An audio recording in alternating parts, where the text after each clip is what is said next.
Hello, everyone. It's Angelo Robles, and welcome to the Angelo Robles podcast. I'm also the founder and CEO at Family Office Association. Today, for those in the family office world, and we're early mid-August, I have a really important topic that we're going to cover. House Financial Services Committee introduced H.R. 4620, the Family Office Regulation Act of 2021. This is the most significant proposed legislation that we had really since the era of Dodd-Frank in the family office community, and that exemption going back, about 9 or 10 years ago now. So this is a really important topic, and it seems like it's spraying really, really quickly.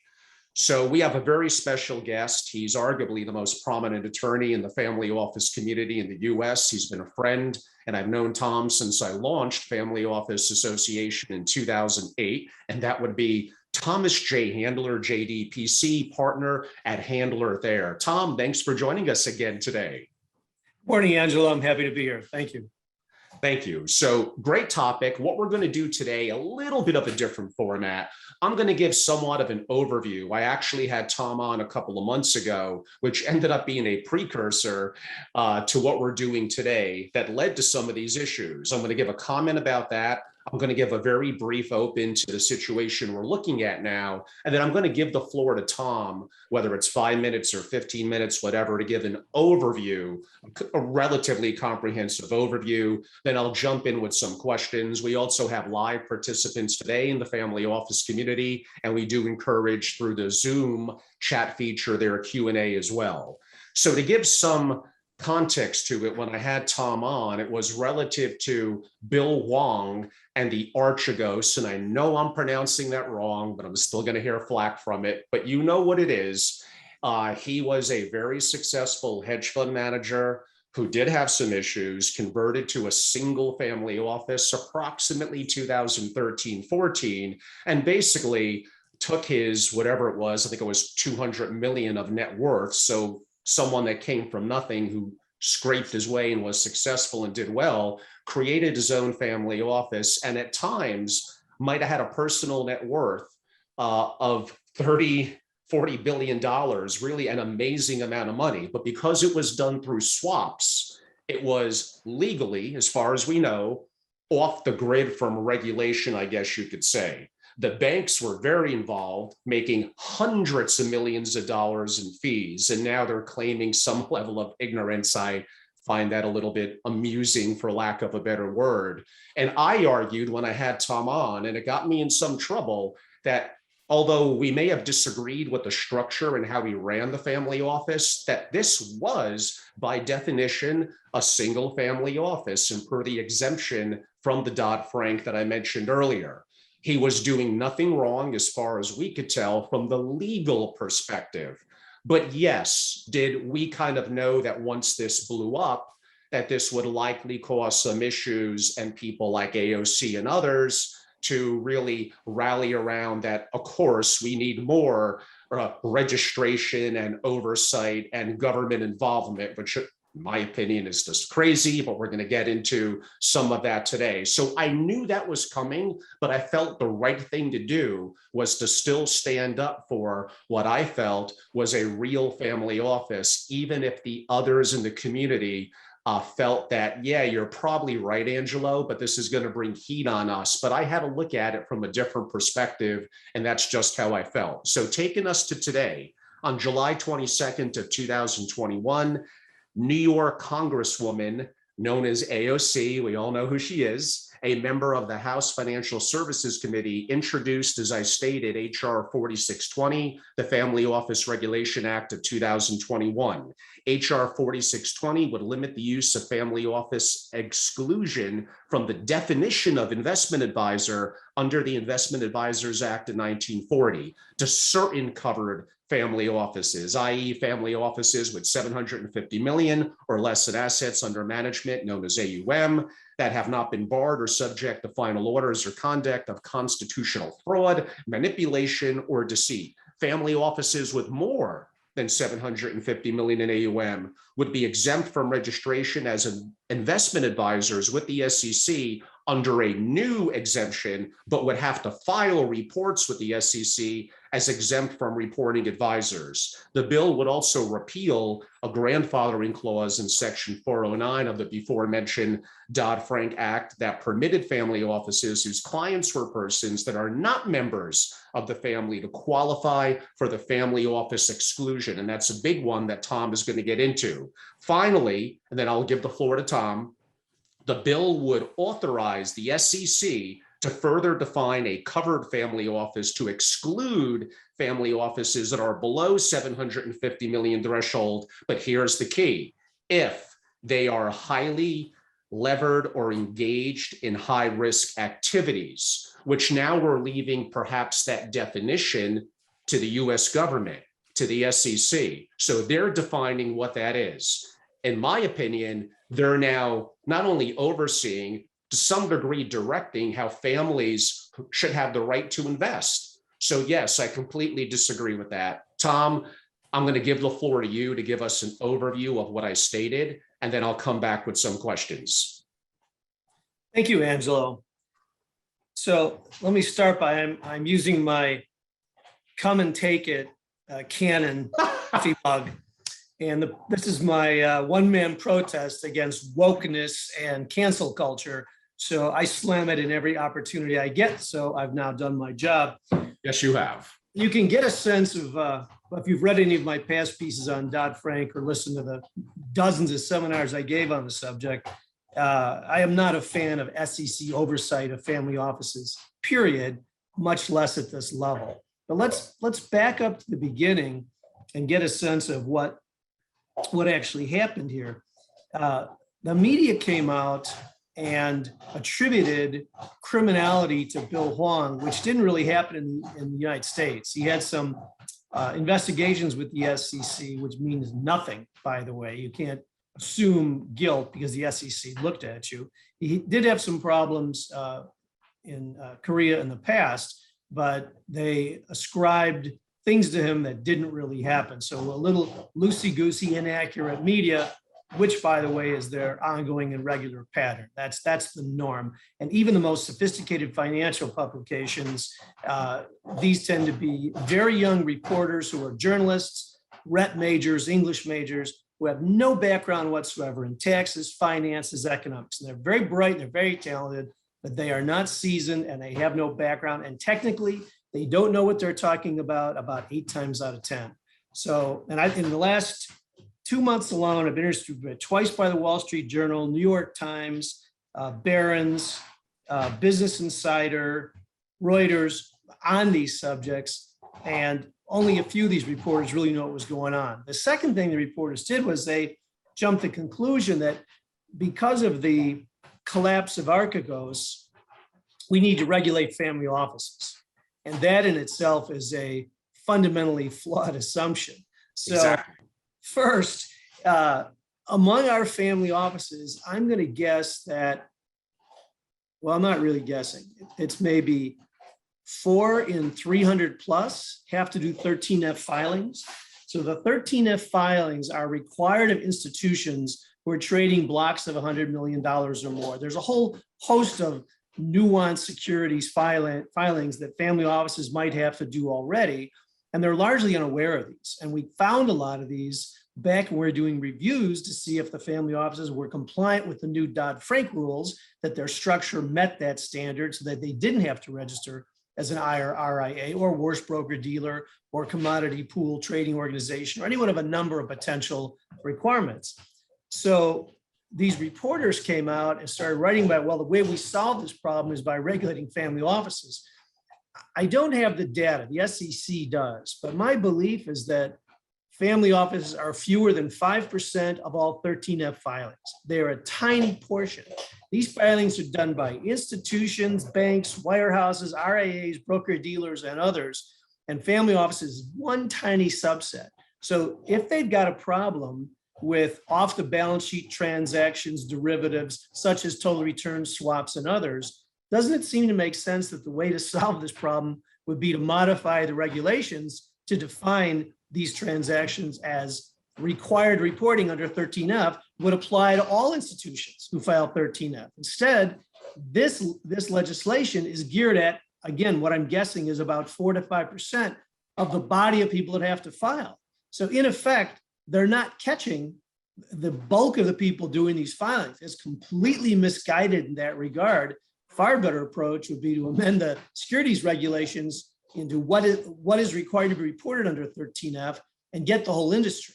So this provision is a howitzer aimed at a mosquito, and worse, it's aimed at the wrong mosquito. It's missing the target altogether because it leaves out the entire market. So the idiocy of this cannot be understated. And I fired off a number of emails, blog to various people trying to stop this before it got started, and nobody seemed to get it. Am I surprised that a House committee on finance didn't get it? Of course not. They have no idea what they're doing as a general proposition. To assume that they have the knowledge or expertise to regulate anything is comical in the first place. This committee is combined of congressmen that came out of bars, restaurants, hardware stores. These are not, there's nobody on that committee who's qualified to deal with family offices or derivatives transactions, even fundamentally, much less understand a total return swap or its impact on the marketplace. So we got the blind leading the blind here. This is pretty badly misguided. So it was the media fervor that got this whole thing going. The second issue is that in Bill Huang's case, I think this entity, Archegos, is a family office, though some authors have suggested it's not even a family office. Now, I don't know how they would know that because it's private.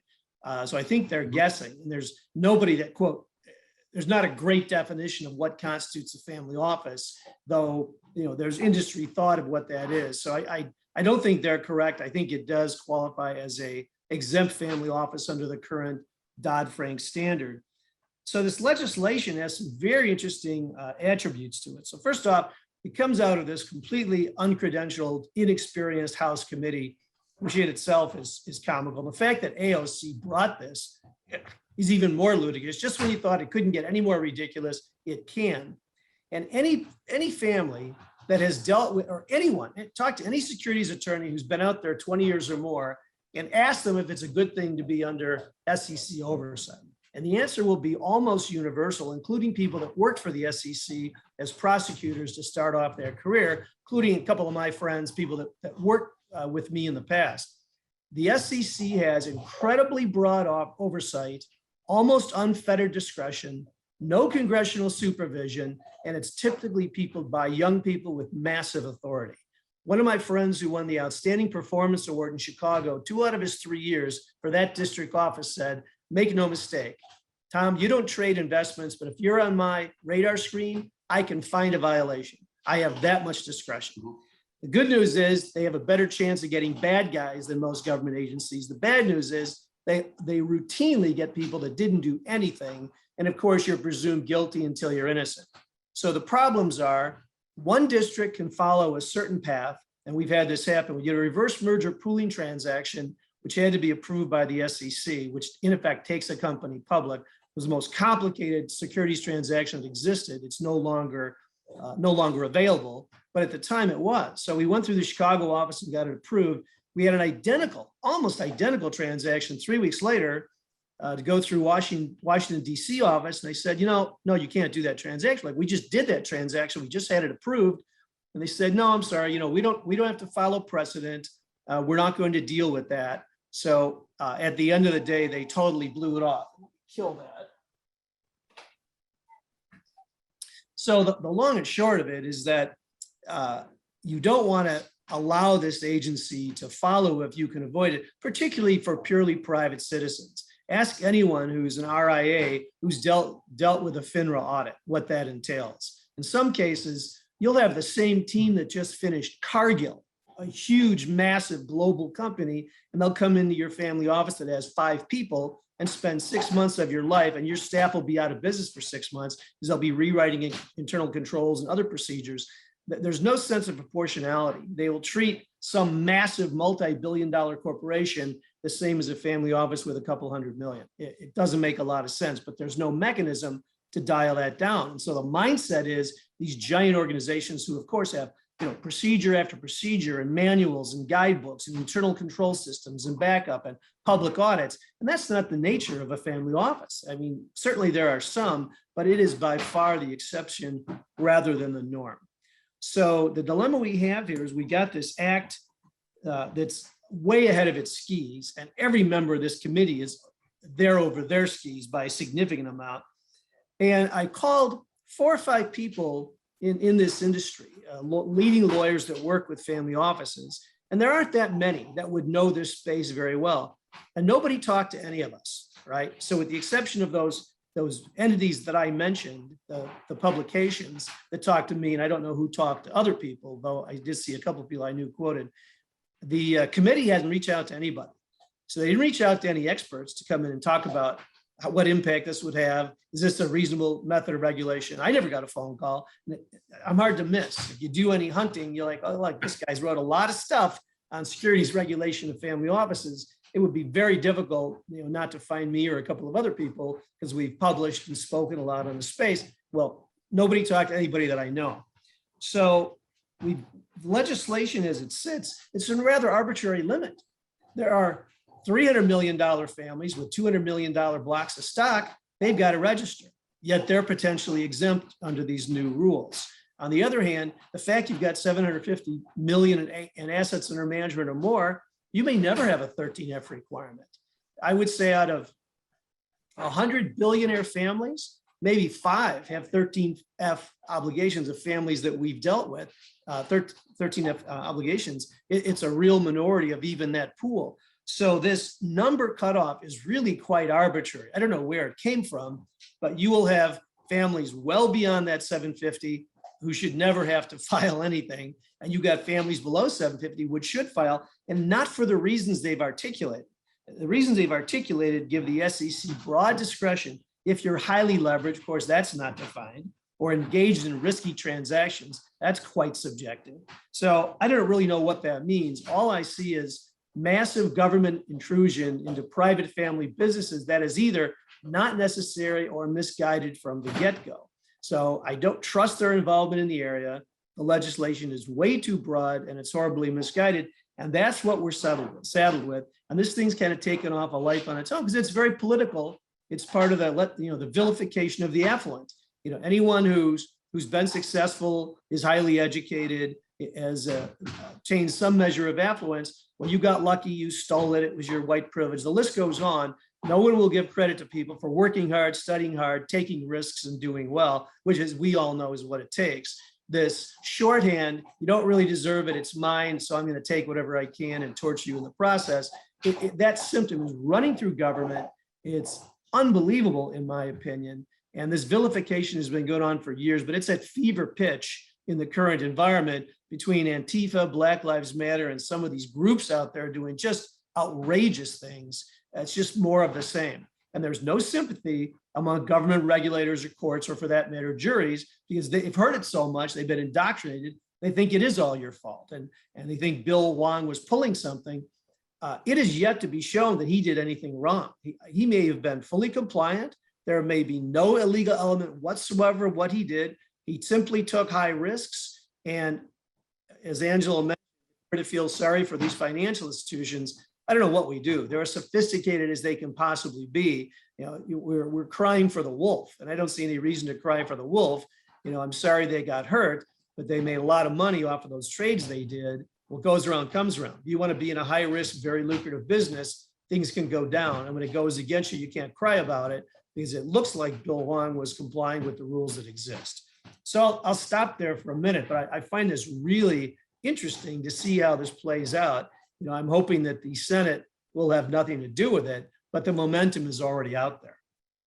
Yeah, so we're going to get to the Senate's involvement and how that could play out. And even if it doesn't pass the Senate, how there likely appears to be probably some changes relative in the SEC and how that's going to impact family offices. I'm going to start with 2 of the comments I made in my open to get further clarity from you, Tom, relative to the bill. So the bill would repeal a grandfathering clause, as I said, in Section 409 of the Dodd-Frank Act that permitted family offices whose clients include persons that are not members of the family to still qualify that family office as an exclusion. Usually that would mean a key executive who's a non-family member, integral to the family office. The family also wants to retain them by giving them carrier or compensation package. As this is positioned now, does that mean that a non-family member key executive, that alone is going to require registration by that family office? As far as I know, I haven't seen the answer to that question.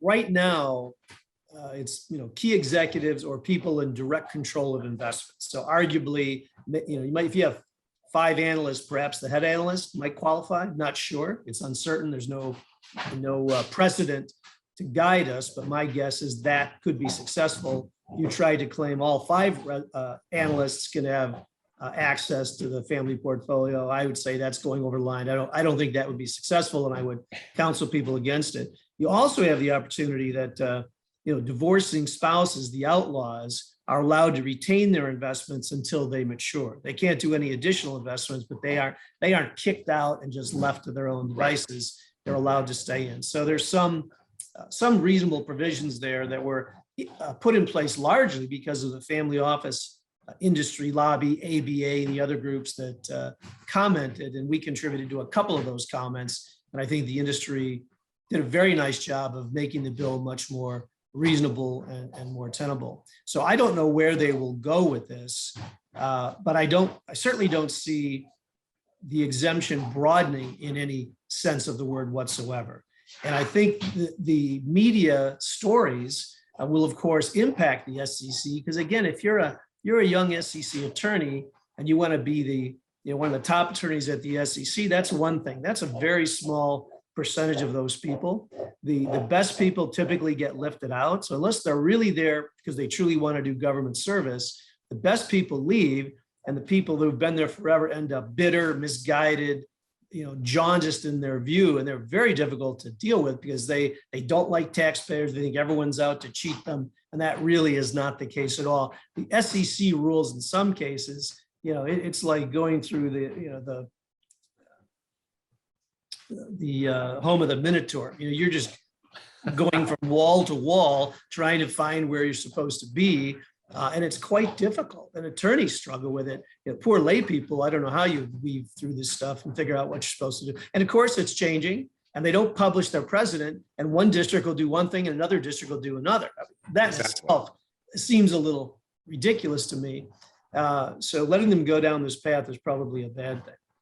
Now, I also read the bill would authorize the SEC to further define a covered family office to exclude family offices that are below 750 million threshold. I think I read if they are, but might have meant if they aren't highly levered or engage in high risk activities. This may be somewhat well-meaning relative to eventually what's going to come down with swaps, but now is this subject of registration or not, putting it in the hands of the government and the SEC based on their perception of high risk activities. How is that defined? Well, I feel about the SEC writing the rules only slightly better than I feel about the House writing rules. Right. So again, you've got people who haven't been in the private sector, don't see how difficult or onerous or burdensome these regulations are on private businesses and private families. They just eat jobs. They waste time. They're not productive elements in the economy. And you can see, Jefferson was correct. He warned of the massive growth of government, just unabated, massive growth. It never contracts. No one ever gets fired. It just continues to grow and grow to the point where we now almost half the US very nearly half the US population is either on the dole or works for the government. And the authors define that as on the dole, meaning if you're a government employee or you're on welfare, you're on the dole. And that bottom 50% of the US population is paying about 3% of all income taxes. So they're a net drain. How the heck can you have long-term half the population supporting the other half? And in fact, the top 1% are paying, I want to say the numbers 40.3 or 41.3. of all income tax. It's a gargantuan number, and the top 10% pay more than the bottom 90%. So this is more of the same old thing. Let's get these people. They've had some advantage we haven't had. They stole it. They skirted regulations. They did it at the expense of their employees. And of course, that doesn't happen in the real world, or very rarely happens in the real world. And every single proceeding that's out there is resolved in favor of the employee 100% of the time by the government. And that's probably a minor overstatement. So let's say 99.5% of the time. So you've got 4 government agencies, the EEOC, the DOL, the workers' comp, unemployment, all proceeding against an employer who allegedly did something wrong for firing the employee that broke into an office, violated policy, stole confidential data, stole client lists, left, and violated her covenant to compete. So that person has 4 sets of lawyers paid by me, the taxpayer, to go after this poor employer. And the poor employer is now funding 4 legal fees out of his own money. He didn't do anything. This is a bad employee who violated policy, committed a crime, left, and stole client lists. And this guy ends up being the defendant in all these cases, and they'll resolve everything against him because these government people, they never get fired. Most of them, again, I'm generalizing, but these agencies are really quite bad. They work a 30-hour week for the most part. Most of them are highly uncredentialed, not competent at their jobs, and they have a chip on their shoulder. So it's a very, very difficult environment. Of course, I'm generalizing, but I've dealt with so many of these government agencies. I'm almost numb at dealing with the same old stuff over and over and over again. And when I started my career, about 40 years ago, I never dreamed that this would be the case. But I've got a client who had a horrific event with the FTC that took down a company that was number 1 on the Inc. 100 and destroyed a massive U.S. taxpayer. It was a heck of a business. He had 3 full-time in-house compliance lawyers. It was a total mistake. They destroyed him, destroyed his wealth, put the company out of business. Took $500 million from this guy that he had generated. And he went through years of depression, and now he's coming back and has another business. But he's going to write a book about this to be published on the day he dies, so nobody can come after him again. When you read this, you'll just be horrified. I mean, I just sat there watching this going, you've got to be kidding me. One crazy thing after another, down to incompetent, senile, old affirmative action judge, horrible activities by government agencies, both state and federal, no oversight, bunch of young, immature, no seasoned attorneys out to get somebody. But that's how they get promoted. That's how they get a good job. So you're at the SEC, you want to slam everybody you can. You want to try to put them in jail. You want to make newspaper headlines. That's how you're likely to get hired by a big firm and get a good job, right? So the incentives are misaligned. That's precisely what we have here. The incentive of a regulator is to find something to regulate, and they're going to go at anything they can that's going to enhance their position. They'll get promoted. They'll be more highly regarded, and ultimately, it's how they advance. So the incentives are totally misaligned, and I detest this. You're guilty. Prove why we shouldn't come after you, make your life miserable. Because with the SEC, you spend $1 million plus. So let's say you spend $1.2 million to defend yourself, and it takes 2 to 3 years.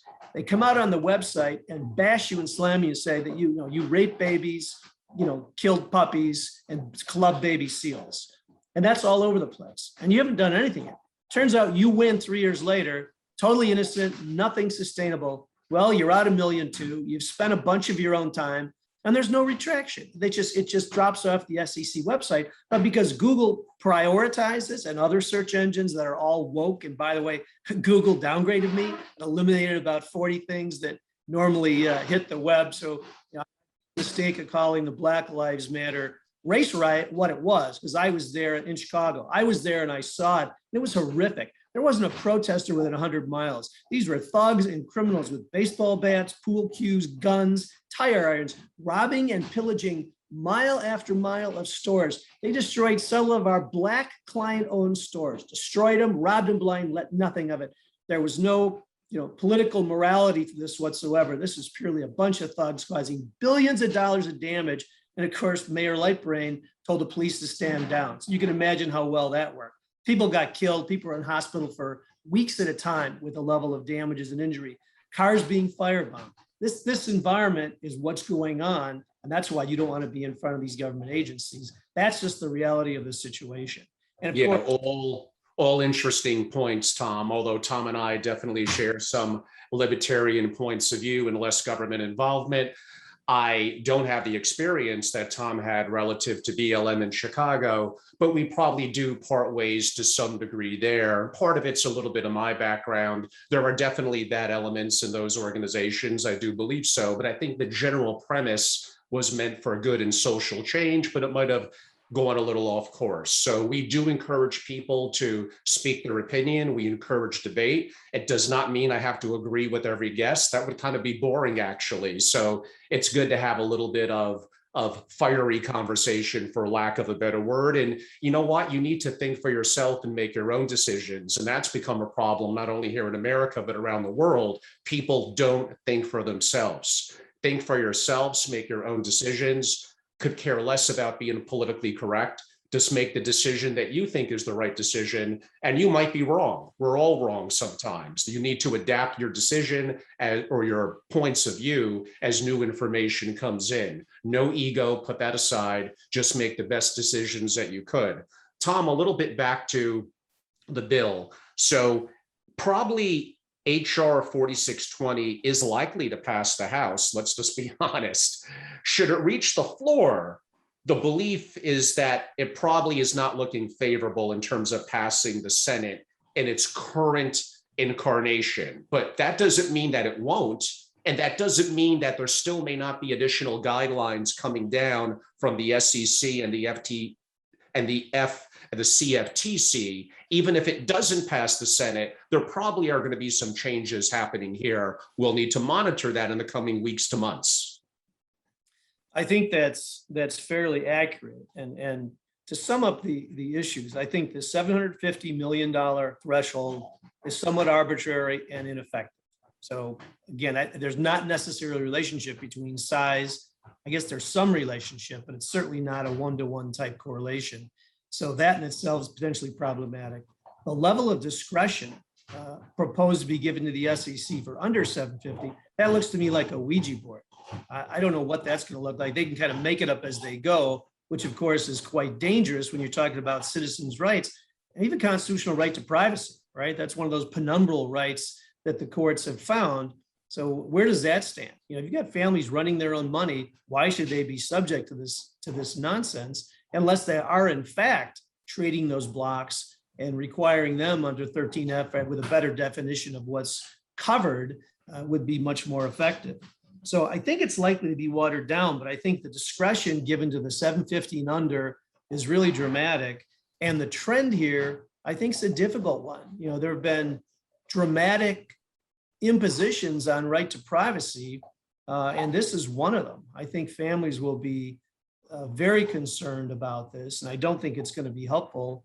It'll encourage money to not be here or to be elsewhere to the extent that it can be, particularly if it's not in the public markets where the government can't see it as easily. And there's other things that are running concurrently with this that are equally concerning. So, you know, FATCA wildly broadened, you know, the level of reporting. The Patriot Act broadened the level of reporting, particularly on international transactions. And you've got this protocol around the world of countries sharing information, you know, computer on a CRS system where they can track the flow of money between countries. Well, that's really allowed tremendous information to be available. And of course, the risk if there's a leak, your children are hostage and kidnap victims and all kinds of other issues. So the privacy of the information is really important to people. And I think they are justifiably concerned. And then there are numbers, numbers that businesses have. And I want to say LEI numbers, that may be the wrong acronym, but the gist of it is that if you are trading in any European exchange, these are required by Europe, but they're also required by the US in a number of transactions. And right now, Canada, Mexico, and the US have a committee or some sort of a task force formed, and they are studying the increased use of these numbers, of these registration numbers. And these numbers allow what was previously private information about businesses to suddenly be accessible by the government, become much more public. So there's a lot of developments out there that are all militating in the direction of greater transparency and greater reporting.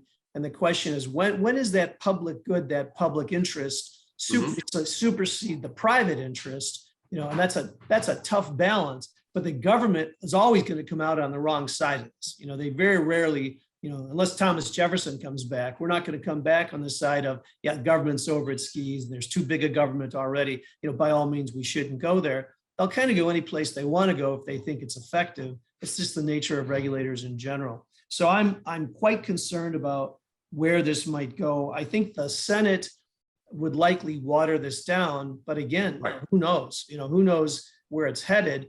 It shouldn't have gotten to this point. Again, they're missing the vast majority of the market, right? This is not an effective bill, and no one on that committee understands where this goes. I wonder if they talked to the SEC and actually got the numbers.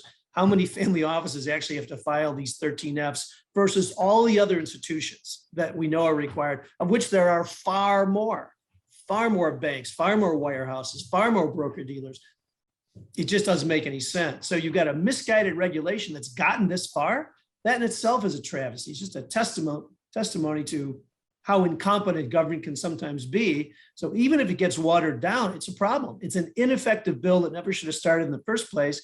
And it was a media launch that got it going. As I've said before, I've talked to these people. I've talked to some of them 14, 15 times. They're not accountants. They have no tax background, finance, economics, or business. They were almost all journalism, English majors. Again, very bright, very talented people at these top publications, but they don't really have the background unless they've been there long enough to learn it, which of course they're more than capable of doing. But that's not most of these reporters. They tend to be fairly young, even if there's an editor involved. And often the editor's got the wrong premise. I've stopped a number of stories about this. I said, if you do that, you're going to embarrass yourself. That's not the way this works. And there's two other people you can call to verify that, that this is accurate. So I've killed a couple of stories that were totally misguided. And the story that came out was about 80% correct. I offer to verify my quotes or the positions. They very rarely take me up on it. I'm like, okay, if you blow it, you blow it. But you would think if you were a responsible journalist, you would take every opportunity to verify the veracity of your information, and they don't for the most part. So it's a tough situation out there between the media trumping this up and the political leverage in this very woke, upside down, environment.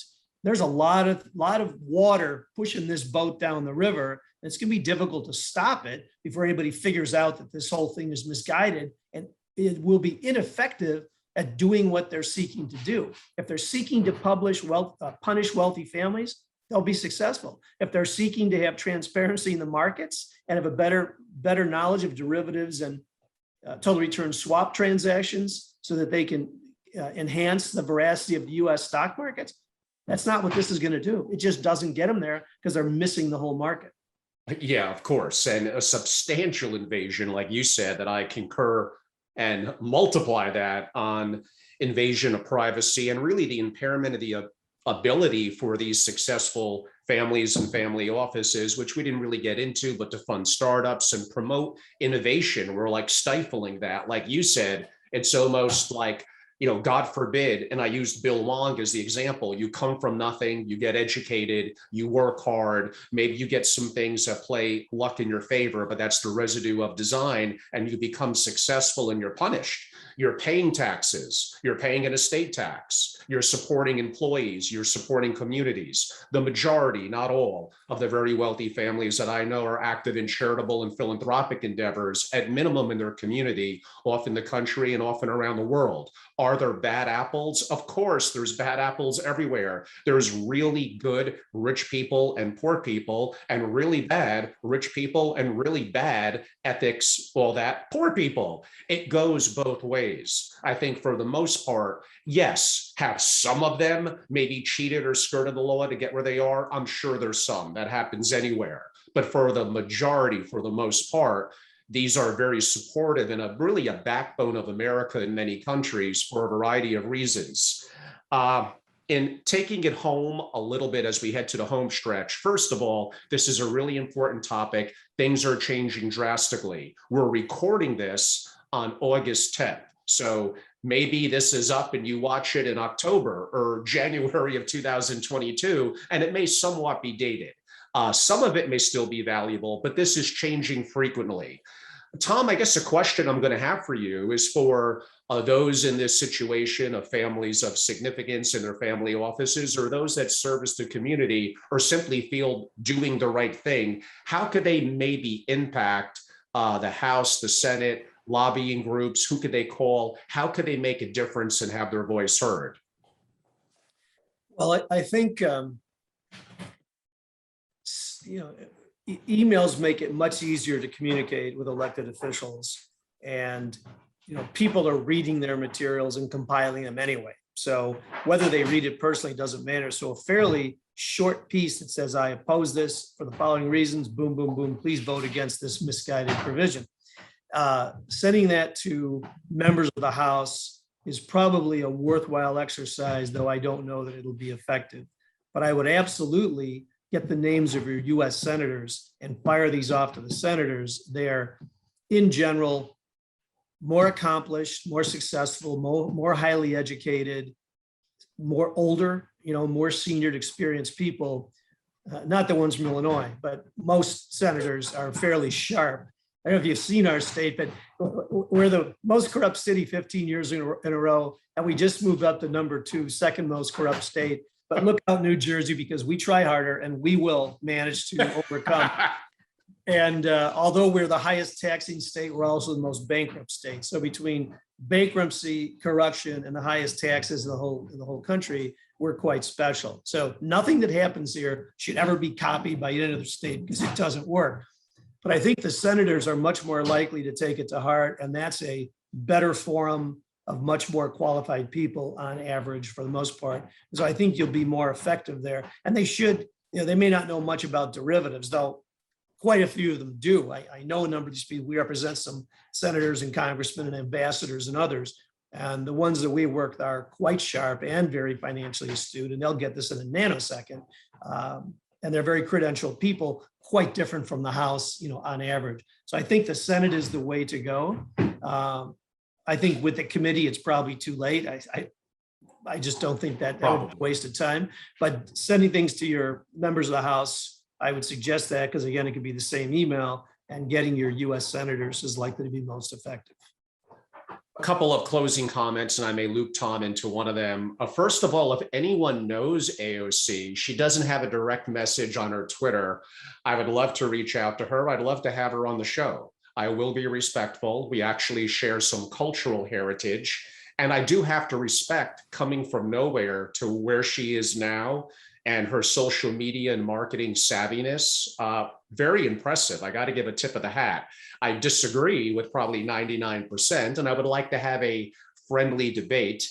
I think that would be interesting. So if any of you know how I could reach out and connect, I would love to. And that would, I think my most downloaded is Michael Saylor at about 250,000. That would definitely get more. That would be really interesting. So who knows? Angela, I'm sorry. You believe she's right 1% of the time? I would very much like to know what that is offline, because I can't find that, but that's okay. I'm trying to be a little generous. I'll support your ability to disagree. Some of the things that Tom mentioned, and tying this in a little bit, and I mentioned this in my Adam Robinson podcast, which was epic, about 2 hours and 35 minutes yesterday. I'm working on a project for a family that's extremely wealthy, extremely. And it's like, Angelo, when I saw COVID and the social unrest and I'll bring it around to even elements of the Trump presidency, et cetera, et cetera, et cetera, I realized that things could go wrong. Henceforth, I want to explore my options: jurisdictional fluidity, assets and resources onshore and offshore, various trusts and foundations onshore and offshore. It's been an enlightening project, and Tom and some of his resources have been incredibly helpful for it. My members will have access to it, elements of it, sooner rather than later, sometime this fall. But some of the things that I have thought about were the importance of having assets offshore. And you can't hide from it. You're not going to get an income tax benefit, but there's other reasons for wanting to do so. If you wanted to have Again, what I call jurisdictional fluidity, residency, citizenship. I have my personal favorites. I'm probably at the moment, because I did a lot of research on this, I'm not going to openly discuss them in a general forum, but my members or those that engage in assignments with me will certainly get access to it. I will state I've become incredibly fascinated by what I would call setting up an investment or a satellite family office offshore, Switzerland, and to some lesser degree, Ireland, and possibly Singapore. And now that I'm hearing about more and more registration and legislation and oversight, it's looking more and more attractive for these kind of people to have their operations offshore. Unfortunately, taking jobs away from some Americans if you're an American citizen. But this is just, again, a safety measure from a family's perspective. What Tom mentions, though, with the CRS is very intriguing. So even countries like Switzerland and Singapore that do many things right, and I mean many things right, they're members of the CRS. So even their wealthy families can't really be a little bit more private and discreet relative to their assets. But there are advantages in Singapore and probably even more so in Switzerland, although that has been somewhat damaged, various aspects of it, including the CRS. So if these topics are of importance to you, reach out to me. Yes, a little bit of a pitch, become a member of Family Office Association. And these are various projects on a consulting basis that I've been working on, and they've been very, very deep. Mainly the massive risk, including political and various risks that are attributable to families of great wealth absolutely around the world. But if you think this is not an issue for these people in the US, you're kidding yourselves. There's confiscation, there's forfeiture, there's regulation. Governments have the ultimate power. They control what? Law, military, and maybe not as much here in the US, but who knows, violence. So I think that families of wealth need to be protective and understand the risk and have optionality. That's one of the things that someone like Tom, as an attorney, works with families on. Even if they elect not to move forward, they understand the risk and some of the potential solutions. No one thing is perfect. And these are things that, of course, I work on in my work at Family Office Association as well. Tom, I may give you the closing comment relative to what I just said. If you wanted to add to it, I would love to listen. Well, I think your points are well taken. When private information becomes public, there's always a risk. To some extent, we have to trust our government, but the fact that these things can be sold and people don't always do what they're supposed to do is problematic. And I think as a result, the world is clearly getting flatter. There's no stopping it. The fact that a couple of recent presidents didn't know the difference between an offshore tax haven, a nice vacation island, and a financial place is disheartening at that level. They ought to know better, but they don't. And so you've got this bias, but at the end of the day, taxpayers are pretty sharp and they're going to figure this out. And many, under Obama, the number of people that left the country and expatriated was mind-numbing. I think more people left under his 8 years than left the country since the Pilgrims landed. And that's not an exaggeration, as opposed to the 12 years of Bush-Reagan, where 13 people left and there was no exit tax. So despite the exit tax, that many people left. And by the time the people go, the taxpayer, the businesses, the portfolios, the trusts, the family holding companies, they typically go first. And the same thing is true of states. So again, Illinois, a #1 per capita state, people are in businesses are leaving. Typically, the portfolios leave to avoid the trusts move. They're using ING type trusts to avoid Illinois income taxes. They'll move them out of the country. They'll move the businesses, 15 feet over the border into Indiana or Wisconsin, where the regulations and taxes are much more favorable, and aldermen don't show up with their hands out asking for their weekly campaign contribution. So there's a lot of reasons to do that. Criminality and corruption is part of it.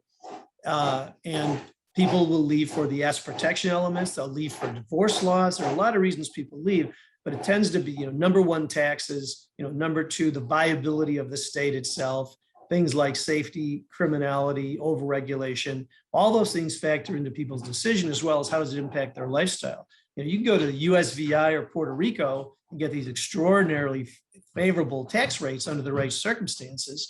but you got to live there. You've got to be there six months in a day minimum, and you better, I suggest doing more than that. But do you really want to live there? It affects your lifestyle. So I think people are facing these decisions. A lot of family offices moved out of the country. A lot took the approach that Angelo suggested. There's a primary and there's a subsidiary family office, one in London, one in the Bahamas, one in the US, one in Isle of Man, or in Singapore. You have clients with family offices in Singapore, and the main family office was here, but increasingly the investment management is moving because it's a global platform. So I think that this train is on its way. I don't see it stopping anytime soon. And as long as people can vote with their feet, and that's Ayn Rand, Atlas Shrugged, they will finally say, I've had enough of this, I'm leaving, and they will vote with their feet. And that's precisely what's happening. By far, the more highly educated, the higher income, the higher net worth, the more likely you have a business, the more likely you leave the state. And I've got all the data.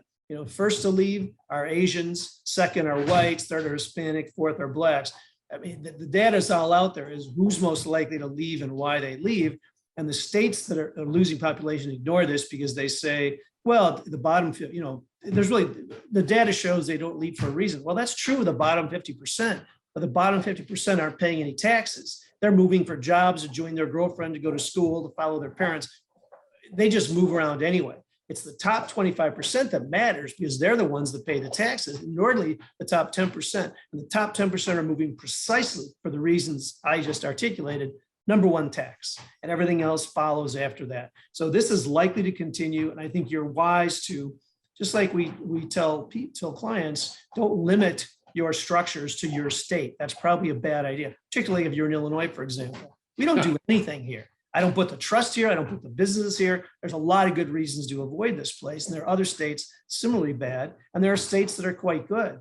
So in effect, you want the whole spectrum of what's out there available to protect your money, protect your assets, protect your marriage, protect your family, protect your tax position. And it requires a full palette. And the full palette is a global palette, or you simply can't get there. Oh, for sure. I mean, again, we could go on this topic in terms of domicile, what states may be better, setting up structures offshore, foundations offshore, and family offices that I hinted at. And again, some of that, you save exclusively for clients that engage with you, and somewhat similarly for me. But there are some good materials that we do like to share more openly with the public. So in the next couple of months, we'll have Tom on and talk about some of those subjects as well. Well, Tom, as always, this has been a blast, very enlightening for me. I hope my audience enjoyed it. For those that would like to learn more about your practice and potentially reach out, how could they do so? So our website is www.handlerthayer.com. And we've got a lot of materials and publications and white papers and other things there that may be helpful. You can simply download. We're pretty open on sharing just about everything. So if we've written it and we have it, or publication allowed us to share it, we're sharing it or linking to their site, as the case might be. Yeah, Tom is very generous with that. I'm actually probably a notch or two more closed on that. But Tom has been very generous, not only with his tremendous work that he's done, but with his time today and his multiple appearances on my podcast in the past, and hopefully many more to come moving forward. Everyone, I'm Angelo Robles. I'm the host of the Angelo Robles podcast, the founder and CEO at Family Office Association, and literally becoming more and more of a global organization. My travel's been a little bit more limited via COVID, but for some of the reasons we spoke about today and the conversations that I've had with Tom, I became, or have become, more and more interested in what's happening around the world and how it all ties in together. You can learn more about us at FamilyOfficeAssociation.com. I'm also very active on social media, on Instagram at Family Office Association, and probably lately my main platform, although technically LinkedIn is still my biggest, and that would be on YouTube, where some of our videos and interviews make it up. And that would simply be Family Office. You could follow me there. Lots of interesting developments happening heading into September and in the fall. Stay tuned. We're very excited about it. We hope you're all doing well. Enjoy the remainder of your summer. And Tom, thank you as always for being a great guest. Thank you so much for having me. And I'll just make one comment that the United Nations is doing a webcast on some of the issues that we talked about, particularly relating to vilification of the affluent. and what's happening in the market and around the world. So I'm looking forward to that. And the people at the UN don't agree with my position, but they're delighted to have an open debate and let the information out for people to make up their own minds. So I give them a lot of credit for welcoming me on, even though I know they're not going to agree with hardly anything I say. That's what that's what a free society is. Absolutely. You should be able to debate things, and you shouldn't have colleges censoring speakers, and you shouldn't have educators determining what the curriculum is for the children, nationwide, and you have no choice. So I resent all of these impositions on freedom, and I congratulate the UN for doing it. So it should be pretty interesting. But thank you so much for having me. And all this stuff is so fascinating. It's fun to talk about. Unfortunately, some of it's just negative. So it's just disappointing to me. It hurts me to see this happening in our country. Indeed, I agree. Tom, again, thank you so much for your time. All right, be well. Bye now. Thank you. Bye-bye.